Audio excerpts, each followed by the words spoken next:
Bonjour à tous, c'est Manu sur ma chaîne. On se retrouve aujourd'hui pour un principe mathématique, vous allez voir, qui est très intéressant. Donc c'est un principe que je connaissais depuis très longtemps mais que j'avais oublié. Et donc je suis tombé à nouveau sur une routine et ça m'a fait penser à nouveau à ce principe. Et vous allez voir qu'on va pouvoir faire une routine vraiment très sympathique avec ce principe. Donc le principe est le suivant. Si vous demandez à un spectateur de couper le tiers du jeu, à peu près une vingtaine de cartes, ici que vous avez une carte ici en dessous, le 8 de carreau. Vous demandez au spectateur de choisir n'importe quelle carte, ici, et qu'on épelle 3 fois le 5 de trèfle, vous allez voir que le 8 de carreau se retrouvera sur le dessus du jeu. Peu importe la carte qu'on va choisir. C-I-N-Q-D-E-T-R-E-F-L-E. On dépose. C-I-N-Q-D-E-T-R-E-F-L-E. On dépose. C-I-N-Q-D-E-T-R-E-F-L-E, on dépose, et normalement, on a la carte qui était en dessous, sur le dessus du jeu. Donc pour que ça marche, il faut que vous preniez un certain nombre de cartes, donc peu importe le nombre de cartes que vous prenez, mais il faut, quand on va épeler le mot, il faut que le mot ait plus de lettres que la moitié. Donc imaginons on a 3, 4, 5, 6, 7, 8, 9, 10, 11, 12, 13, 14, 15, 16, 17, donc ça fait 8. Donc la moitié de 17 c'est 8, 8,5, mais on va prendre 8. Donc il faut que vous épeliez un mot qui ait plus de 8 lettres, d'accord, 9, 10, 11, 12, et ça marchera, d'accord. Par exemple, si on choisit 9, donc là on a le 7 de trèfle, 1, 2, 3, 4, 5, 6, 7, 8, 9, 1, 2, 3, 4, 5, 6, 7, 8, 9, 1, 2, 3, 4, 5, 6, 7, 8 et 9, et on tombe sur le 7 de trèfle, vous voyez. Donc imaginons, on choisit, alors peu importe le nombre que vous choisissez, du moment que c'est plus que la moitié. Donc là le 7 de trèfle, on va choisir 11, 1, 2, 3, 4, 5, 6, 7, 8, 9, 10, 11, 1, 2, 3, 4, 5, 6, 7, 8, 9, 10, 11, et on fait le dernier comptage, 1, 2, 3, 4, 5, 6, 7, 8, 9, 10, 11, et on a toujours la carte qui remonte sur le dessus du jeu. Voilà, ça marche à tous les coups. Et peu importe la carte choisie par spectateur, vous verrez que on arrivera sur la carte. Donc vous avez plusieurs façons de présenter la routine que je vais vous proposer. Donc premièrement, on va faire la routine un peu avancée. Vous demandez au spectateur de mélanger. Donc là, vous n'allez pas toucher aux cartes du tout dans cette version. Donc ça c'est la première version, je vais vous proposer 3 versions. Donc première version, la plus avancée, le spectateur mélange. Vous demandez de couper à peu près le tiers du jeu, donc une vingtaine de cartes à peu près. Le reste du jeu, on le met de côté. Ensuite, vous allez lui demander de faire 3 tas. Alors attention, il faut bien compter le nombre de cartes qu'il y a dans chaque tas. D'accord? Donc là, vous comptez 1, 2, vous comptez à la troisième, 2, parce que vous savez qu'il y a 2 cartes par tas.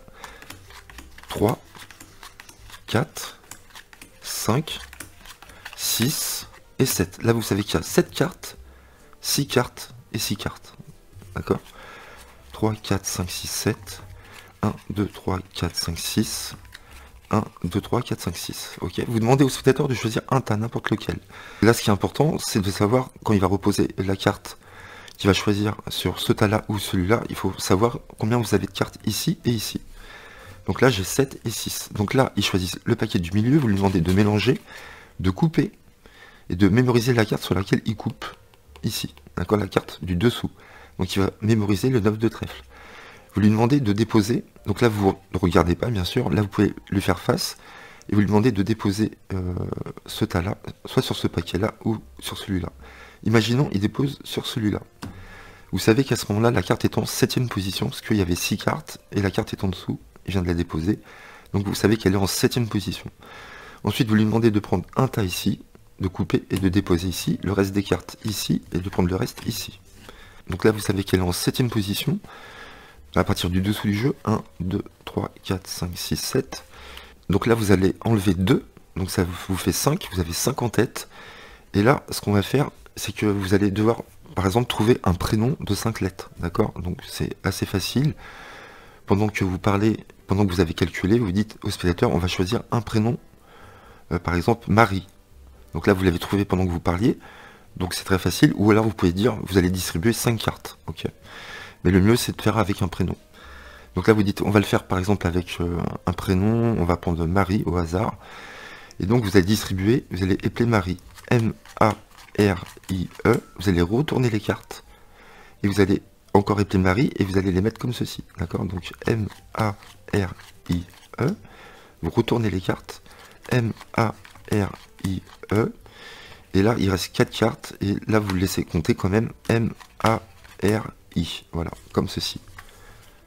Et donc pourquoi on a fait ça, vous allez voir, parce que la carte à ce moment-là se retrouve en deuxième position à partir du dessus du jeu. Là vous allez dire au spectateur, ce qu'on va faire, on va placer la carte en dessous, sans que les spectateurs s'en rendent compte. Voilà, tout ça c'est pour faire ça.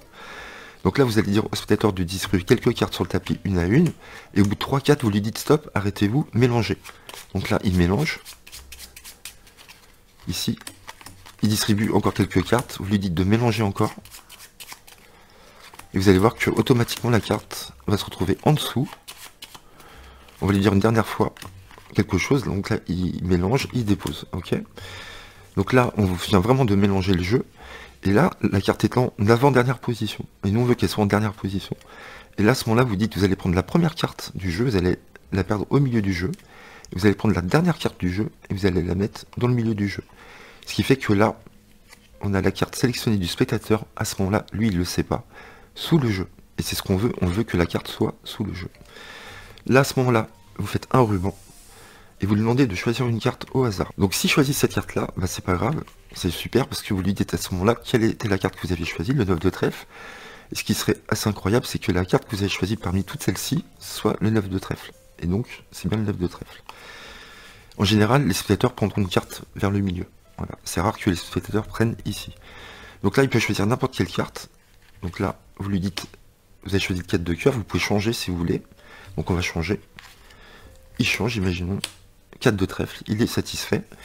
Vous reprenez les cartes, et là vous dites, on va épeler le 4 de trèfle 3 fois. D'accord? Donc, Q-U-A-T-R-E, D-E-T-R-E-F-L-E.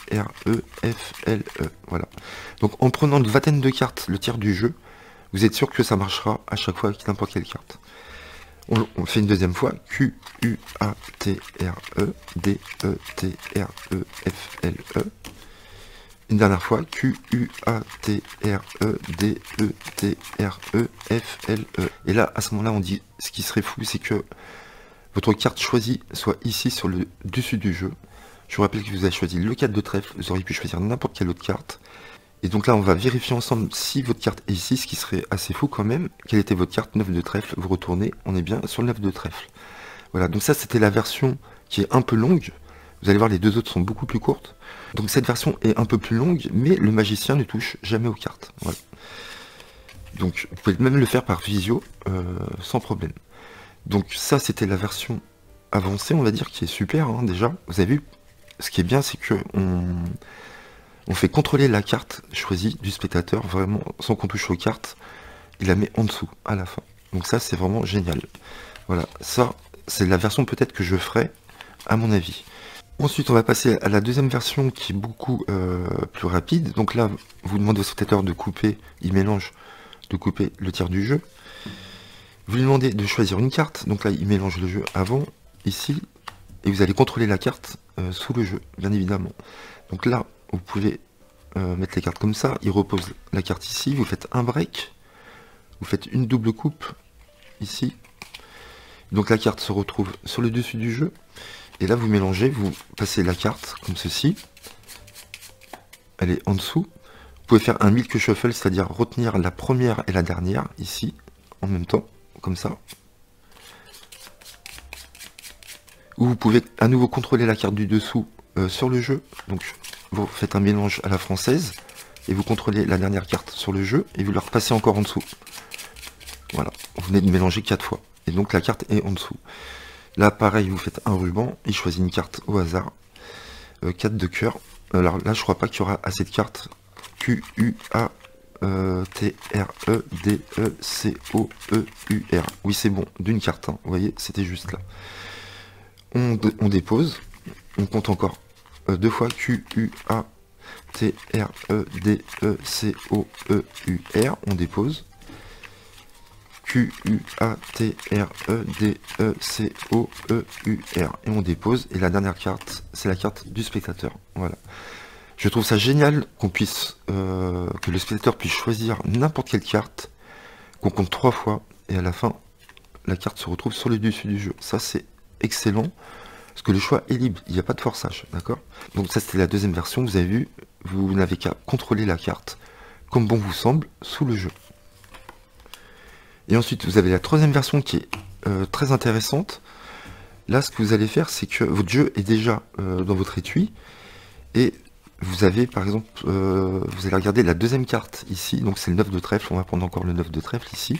Donc là, vous savez que c'est le 9 de trèfle, vous prenez une carte, une autre carte 9 de trèfle, imaginons là, c'est le 9 de trèfle. Vous mettez en prédiction ici, avant de commencer le tour, vous sortez les cartes de l'étui, vous dites au spectateur de prendre le tiers du jeu à peu près, donc un peu moins d'une vingtaine de cartes, comme ça suffit.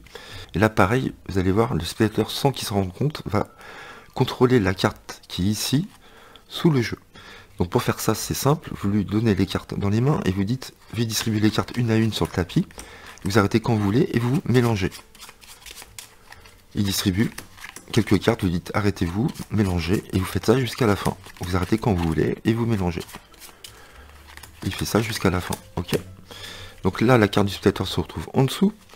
Là, il est convaincu que les cartes sont mélangées. Effectivement, il vient de mélanger les cartes. Mais ce qui s'est passé, c'est que nous, on veut que cette carte-là soit en dessous. Donc là, elle se retrouve en avant-dernière position. Donc ça, c'est très bien. Et là, on lui demande tout simplement de prendre la première carte, de la mettre dans le jeu ici, de prendre la dernière et de la mettre dans le jeu également.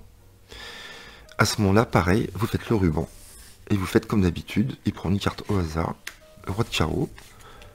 R-O-I-D-E-C-A-R-R-E-A-U. R-O-I-D-E-C-A-R-R-E-A-U. R-O-I-D-E-C-A-R-R-E-A-U.